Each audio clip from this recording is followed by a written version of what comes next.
वहाँ मत बताओ ना।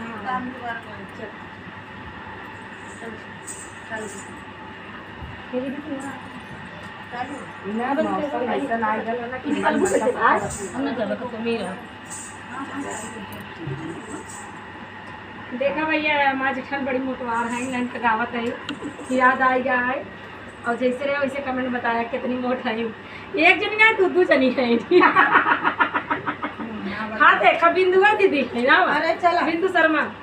अबे वो छुपत यहाँ भैया पता नहीं कहाँ है बिंदु। अरे चलो मोटाई गई हो मोटाई गई